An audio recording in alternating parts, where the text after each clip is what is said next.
तो इस प्रकार छापा तो दूसरे डिपार्टमेंट भी एक दूसरे को फोन करके न जाने क्या क्या, फलाना कागजात लाओ, फलाना कागजात लाओ, ऐसा करके आश्रम को अलग ढंग से भयभीत उत्पीड़ित किया जा रहा है।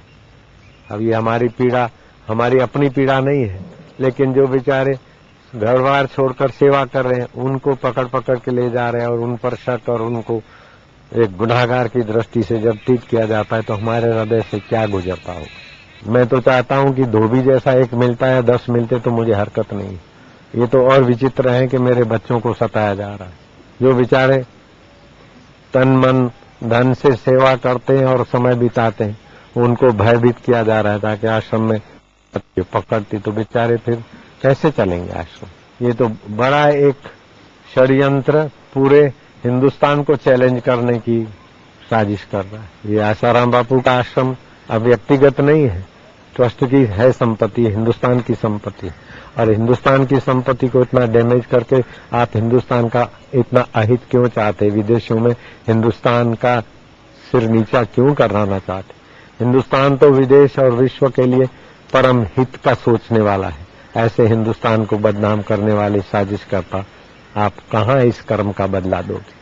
कहीं न कहीं शकुनी का प्रादुर्भाव हो जाता है। जब सब काम सही चलने लगता है तो कहीं न कहीं एक शकुनी आता है और एक पासे फेंकना शुरू करता है। लेकिन ठीक है, युधिष्ठिर जो है वो बेचारे नहीं समझ पाते उनकी चालों को, आप संत लोग नहीं समझ पाते। लेकिन क्या ऐसे लोगों को सामने नहीं आना चाहिए जो इन सब षड्यंत्रों का पर्दाफाश कर सके? ऐसे लोगों को अभी नहीं आएंगे तो कब आएंगे? शाकुनी दुर्योधन के सलाहकार बन गए तो ऐसे लोगों पे पांडवों पर और प्रजा पर पीड़ा होनी है। और ऐसे लोगों पर प्रजा पर जब पीड़ा होती है, श्रद्धा पूर्वा सर्वधर्मा मनोरथा फल प्रदा श्रद्धया साध्यते सर्वम श्रद्धया तुष्यते हरि। ऐसी श्रद्धा पर जब कुठारघात होता है, मैं तो कहता हूँ किसी का धन छीनना अपराध है, किसी का हाथ पैर तोड़ना अपराध है, लेकिन उससे हजारों गुना बड़ा खतरनाक अपराध है कि लोगों की श्रद्धा तोड़ते। और जो श्रद्धा जोड़ते हैं उतना ही पुण्य कार्य करते, और जो श्रद्धा तोड़ते हैं उतने ही प्रकृति के अपराधी।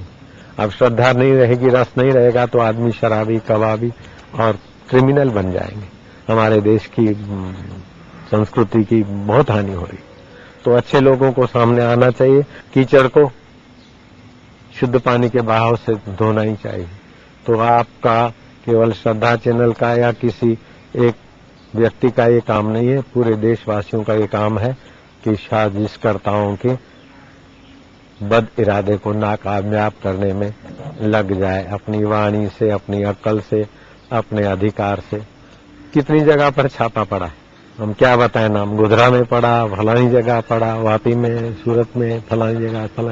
हम अपनी व्यथा नहीं बताते, देश की व्यथा बताते। हम तो उस छापों से उभर आए, रामदेव जी के यहाँ भी क्या क्या हुआ वो उभर आए। लेकिन ये कब तक चलता रहेगा? ये भोली भाली जनता कब तक अफवाहों की शिकार बनती रहेगी? और ये तांत्रिक वांत्रिक की अफवाह है, बिल्कुल गलत है। और तांत्रिक हमारे देखने में, इतनी उम्र में हमारे देखने में ऐसा कोई क्रूर तांत्रिक नहीं जो स्कूल में पढ़ रहे हुए बच्चों के कलेजे खा जाए, ये संभव ही नहीं।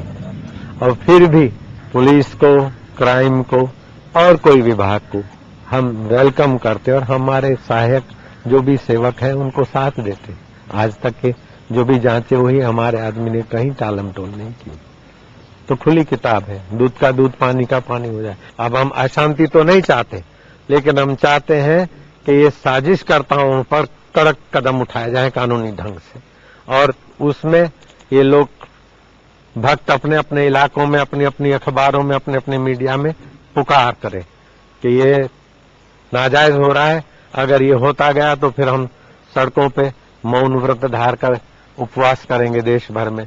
तो ये भी व्यवस्था हमको अच्छा नहीं लगता कि वहाँ उपवास करे, फिर कोई साजिश करता वहाँ पत्थरबाजी करा दे और बोले बापू के साधकों ने तूफान करवाया। चुपचाप बैठे देखते रहेंगे? चुपचाप बैठते नहीं, जुल्म करना तो पाप है और जुल्म सहना दुगना पाप है। ये गांधी जी का सिद्धांत मेरा सिद्धांत है। और ये साजिशकर्ताओं से दबते दबते भारत बिल्कुल खोखला हो गया तो गांधी जी निकल पड़े, अंग्रेज भारत छोड़ो। और फिर गांधी जी को कितना डैमेज करते रहे और गांधी जी के ऊपर कितने कुछ षड्यंत्र और कुप्रचार और कार्टून बनते रहे, लेकिन गांधी जी और गांधी जी के प्यारे डटे रहे। वही समय अभी आया है, बापूजी और बापूजी के प्यारों को डटने का समय आया है। जुल्म सह लिया, अब डट के जुल्म से बचने का समय आया है। बापू, आपका संदेश अब श्रद्धा चैनल के माध्यम से नव युवकों के लिए तो कहीं न कहीं अपनी संस्कृति से भटक रहे हैं, कहीं न कहीं संस्कार से भटक रहे हैं, कहीं न कहीं, सब नहीं, अभी भी संस्कार है। बापू, उन लोगों के लिए आप संदेश देते रहते हैं। लाखों करोड़ों भारत की जनता आपको सुनती है और एक उस तूफान को मन में धारे हुए है, लेकिन उन नवयुवकों को संस्कार बनाने के लिए, श्रद्धा पथ पे टिकने के लिए, धर्म पथ पे चलने के लिए आप क्या संदेश देंगे? नवयुवकों को मेरा ये संदेश है कि अगर आपके जीवन में श्रद्धा और आत्म सहयोग होगा, यत्र योगेश्वर कृष्ण यत्र पार्थ धनुर्धर तत्र श्री विजया भूति ध्रुवा नीति में मति। जहाँ भगवान कृष्ण भगवान का आश्रय, भगवान में श्रद्धा और अपनी कर्तव्य परायणता और अपनी संस्कृति की रक्षा है, वहाँ श्री है, बाहर भीतर सफलता है, विजय है, विभूति है। तो यही संदेश है, भगवान के साथ प्रीति करते हुए श्रद्धा भक्ति सहित अपनी संस्कृति की सेवा में यथा योग्य धीरज से, सूझबूझ से। ये आंधी तूफान आते हैं आपको कमजोर बनाने के लिए नहीं, सूझबूझ और बलवान बनाने के लिए आते हैं। पूज्य बापू जी ने आपको जो मार्गदर्शन दिया और वो मार्गदर्शन आपके जीवन के पथ को आलोकित करेगा, क्योंकि आज जो मिसाल चल रही है ना, गोस्वामी तुलसीदास जी लिख गए हैं, सचु वैद गुरु तीन जो प्रिय बोले भय आस, राजधर्म तन तीन कर होई बेगही नास। नहीं चाहिए ऐसे लोग हमें तो वो चाहिए जो समाज की सेवा के लिए दृढ़ संकल्पमान स्वयं भी हों और दूसरे अपने शिष्यों को भी बना दें। यही तो सदगुरुदेव पूज्य बापू जी ने कहा है कि आप अपने कर्तव्य पथ पर डटकर खड़े हो जाओ और फिर जो संघर्ष करोगे उसमें जो बाधाएं आएंगी वो दूर करने के लिए मेरा वरद हस्त आपके साथ में है।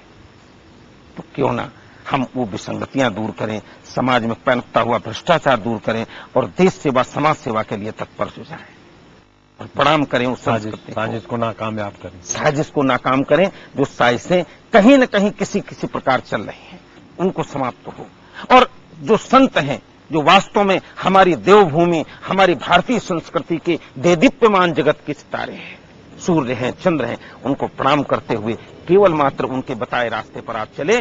और कहीं अगर फिर कोई धोबी दिखाई पड़े तो उसको समझाएं जरूर कि ये गलत है।